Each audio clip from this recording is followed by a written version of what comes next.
नमस्कार, स्वागत है आप सभी का। ग्लोबल अड्डा आप देख रहे हैं, मैं हूं आपके साथ पुनीत मिश्रा। ईरान ने मचा दी है सनसनी और दावा कर दिया है कि उसके पास ऐसे दस्तावेज, ऐसे फुटेज, ऐसी जानकारियां मौजूद हैं जो इजराइल के न्यूक्लियर प्रोग्राम को बताता है कि इजराइल ने न्यूक्लियर प्रोग्राम में कहां तक बढ़त हासिल कर ली। एक बात और दावा किया गया IAEA को लेकर। IAEA के जो चीफ हैं राफेल ग्रॉसी, उनको लेकर यह दावा किया गया कि राफेल ग्रॉसी की जासूसी करवाई जा रही है इजराइल की तरफ से। यह ईरान ने दावा किया है और ईरान का जो सरकारी टेलीविजन है वहां पर इसके बारे में फुटेज और पूरी एक डॉक्यूमेंट्री इसमें पेश कर दी गई है, बताया गया। इसी मामले को लेकर हमारे साथ मेरे सहयोगी आनंद प्रजापति मौजूद हैं। उनके पास चलते हैं। ये मामला क्या है, स्नैपबैक का मामला क्या है, उसका अपडेट्स क्या है, ये सारी चीज़ें समझेंगे। आनंद। बिल्कुल, देखिए, इजराइल जो परमाणु बम को लेकर के बात हो रही है या फिर जो भी परमाणु प्रोग्राम से संबंधित ईरान जो दावा कर रहा है, ऐसा नहीं है कि ईरान ये पहली बार कर रहा है। और बहुत सारे जो खुफिया एजेंसी हैं वो बहुत पहले भी कई बार कर चुके हैं, क्योंकि ऐसा माना जाता है कि जो खुफिया एजेंसी हैं या फिर CIA है अमेरिका का, ये लोग मानते हैं कि 60 के दशक में, यानी कि 1966 से लेकर 67 के बीच में इजराइल परमाणु बम बना चुका था। मतलब कथित रूप से ऐसा ये लोग मानते हैं, क्योंकि अगर आप देखेंगे तो परमाणु अप्रसार संधि जो है NPT उसमें इसको अभी मान्यता नहीं प्राप्त है इजराइल को। क्यों? क्योंकि मतलब सिग्नेचर ही नहीं किया, क्योंकि इजराइल ये मानता ही नहीं है, या मतलब एक तरीके से स्पष्ट बोलता ही नहीं है कि हमारे पास परमाणु बम है या फिर इससे बचता है। ईरान क्या बता रहा है, ईरान ने क्या दावा किया? ये मामला इसलिए उठ गया और अब इसमें जो हवा देने की ईरान ने जो एक तरीके से हवा दी है, दरअसल ईरान ने एक डॉक्यूमेंट्री जो फिल्म टाइप का एक छोटा सा वीडियो टेलीविजन पे जारी कराया है, जिसमें ये बताता है कि इजराइल जो है वो परमाणु प्रोग्राम कितना उसके पास पहुंच चुका है। और IAEA तो इतना तक, मतलब जो खुफिया एजेंसी है, इतना तक वो दावा कर दिए कि इजराइल के पास 90 से लेके 200 परमाणु हथियार हैं। बिल्कुल। और इसके अलावा प्लानिंग के नक्शे, वैज्ञानिकों के पासपोर्ट, ऊर्जा विभाग के साथ जो बातचीत हुई, दूसरे गोपनीय दस्तावेज, ये सारी चीजें, मतलब ईरान अपना बता रहा है कि हमारा इंटेलिजेंस भी कितना मजबूत है। बिल्कुल। ये दिलचस्प बात ये, आनंद आपसे आगे बात करूंगा, लेकिन दिलचस्प बात यहाँ पर मुझे याद आ रहा है, हाल ही में ईरान की जो मोसाद है, खुफिया एजेंसी, उसकी तरफ से एक बयान जारी हुआ था। ऐसा कम ही होता है उसके चीफ सामने आए और ये बयान जारी करें। उनकी तरफ से ये बात कही गई थी कि ईरान के तेहरान में जहां खामनेई और पूरी सत्ता बैठती है, वहां पर हम लोगों की मौजूदगी है। ये दूसरी तरफ ईरान ने ये धमाका कर दिया है, ईरान ने ये फिल्म जारी कर दी है। बिल्कुल। दरअसल देखिए, ईरान ऐसा नहीं है कि IAEA जो खाली ईरान के पीछे पड़ा हुआ है। अब ईरान भी चाहता है कि इसका तोड़ निकालने के लिए, क्योंकि पूरी लड़ाई जो है, इजराइल नहीं चाहता है कि ईरान के पास परमाणु बम हो। इस कारण से आप देखेंगे तो लगातार US इस पर लेकर के बैठक भी करता है कि भाई उसको लेकर के हम लोग स्नैपबैक मैकेनिज्म जो बात कर रहे हैं या फिर JCPOA की बात कर रहे हैं, सब मामला उसी से जुड़ा हुआ है। लेकिन अब जो ईरान ने अगर इजराइल के खिलाफ अगर चाल चला है या फिर जो भी दस्तावेज जारी किए हैं, इससे ये स्पष्ट, तो मतलब कथित रूप से ऐसा माना जाता है, हालांकि इजराइल ने इसे साफ मना कर दिया है इस पर कुछ भी बोलने से, और इसकी एक तरीके से पुष्टि भी नहीं की है। तो कुल जमा ये आप देखिए कि इजराइल की भी इधर जो परेशानियां हैं वो धीरे धीरे बढ़ने लगी, क्योंकि कहीं ना कहीं धीरे धीरे उनके जो न्यूक्लियर प्रोग्राम है इजराइल के उजागर होने शुरू हो रहे हैं। एक बार आप देखेंगे पिछले साल 2024 में भी एक साइबर अटैक हुआ था, उसमें भी इजराइल के न्यूक्लियर प्रोग्राम का कई सारे दस्तावेज ऐसे उजागर हुए थे। लेकिन पुष्टि इसमें अभी तक नहीं हुई है। ये बड़ी बात है कि पुष्टि कहीं से भी किसी सोर्स से नहीं हो पाई है कि ईरान ने जो बताया है वो पुष्ट है या नहीं है। अच्छा, एक चीज़ मैं आपसे समझना चाह रहा हूँ इस चीज़ को, कि क्या ये ईरान के ऊपर जो स्नैपबैक मैकेनिज्म लागू होने वाला है, उसके पहले ईरान की तरफ से ये एक्सरसाइज है? क्योंकि ईरान 27 तारीख नज़दीक आ रही है, स्नैपबैक मैकेनिज्म लागू होने की पूरी संभावना है। बिल्कुल।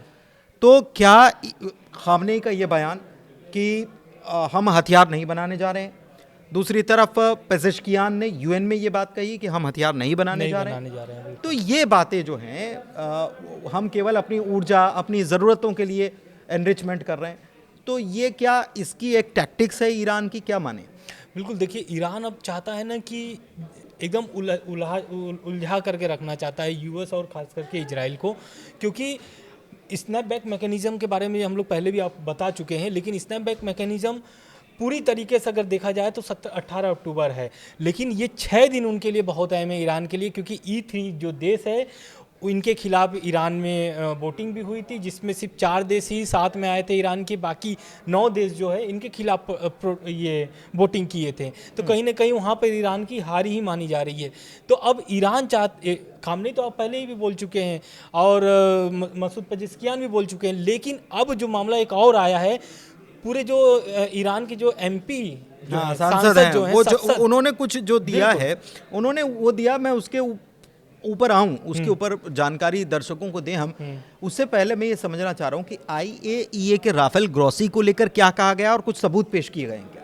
बिल्कुल, दरअसल ऐसा ये मतलब ईरान का मानना है कि इजराइल जो है वो राफेल ग्रोसी का जासूसी कर रहा है। इस तरीके की खबर आ रही है कि IAEA के जो चीफ हैं राफेल ग्रोसी, वो कहाँ पर क्या रिपोर्ट पेश कर रहे हैं या फिर किस तरीके से ईरान में निरीक्षण करवा रहे हैं, क्योंकि आपको भी पता है कि IAEA जो है वहाँ पर अभी मौजूदगी हो गई है वापसी ईरान की। तो कहीं ना कहीं इजराइल अब सीधे सीधे जो चीफ है उनका ही एक तरीके से जासूसी, और ये कौन आरोप लगा रहा है?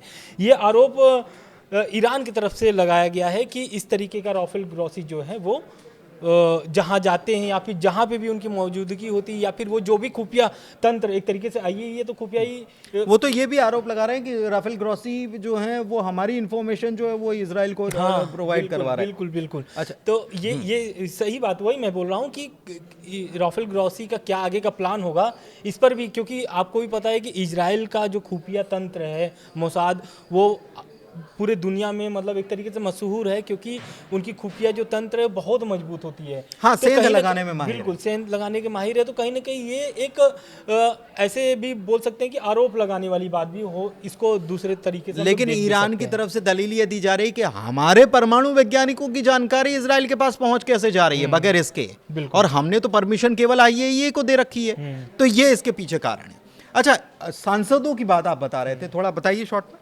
दरअसल क्या है कि जो ईरान के जो कट्टर नेता हैं, जो मुस्लिम कट्टर नेता हैं, वो एक तरीके से 70 सांसद जो है एक पत्र लिख करके बाकायदा भेजे हैं, और वो बोले हैं कि ईरान को परमाणु बम की ज़रूरत है। उन्होंने एक तरीके से मांग किया है सरकार से कि आप परमाणु बम बनाइए, क्योंकि अभी जिस तरीके के 12 दिन 13 दिन का जो हमला हुआ था यूएस और इजराइल की तरफ से, उससे यही देखा जाता है, और उसको ही आड़ ले करके उन 70 सांसदों ने मांग किया है सरकार से, आयतुल्लाह अली खामनेई से खास करके, कि आप परमाणु बम बनाइए। क्योंकि अगर हम खुमैनी की भी बात करें तो खुमैनी भी यही चाहते थे कि परमाणु कार्यक्रम हमेशा ईरान में चलता रहे, क्योंकि परमाणु कार्यक्रम अगर चलता रहेगा तो इजराइल जो है वो अपने आप में ही कमज़ोर महसूस करेगा, अपने आप को ही मजबूर होकर के कुछ भी गलत करने से पहले वो कुछ भी गलत फैसला उठाएगा। हाँ। अब ये जो 70 सांसद थे ये तो मांग कर दिया है, लेकिन अब आने वाले समय में क्या इस पर सरकार अमल करेगी कि नहीं करेगी, आने वाले समय बताएगा। दिलचस्प बात यह है कि खामनेई ने कहा है कि हम परमाणु हथियार का इस्तेमाल नहीं करेंगे, तो उसी को कोट करते हुए, फतवा जो है उसी को कोट करते हुए इन सांसदों ने ये क्या कह दिया है कि ठीक है, हम नहीं करेंगे, आपके फतवे का सम्मान है, लेकिन हमको बनाना चाहिए, अपनी सुरक्षा के लिए बनाना चाहिए। हम इस्तेमाल भले ही ना करें, लेकिन कम से कम हमारे पास होना चाहिए, ये कहा गया। अच्छा, ये स्नैपबैक को लेकर ईरान पर क्या चल रहा है, ये थोड़ा सा बताइए ज़रा।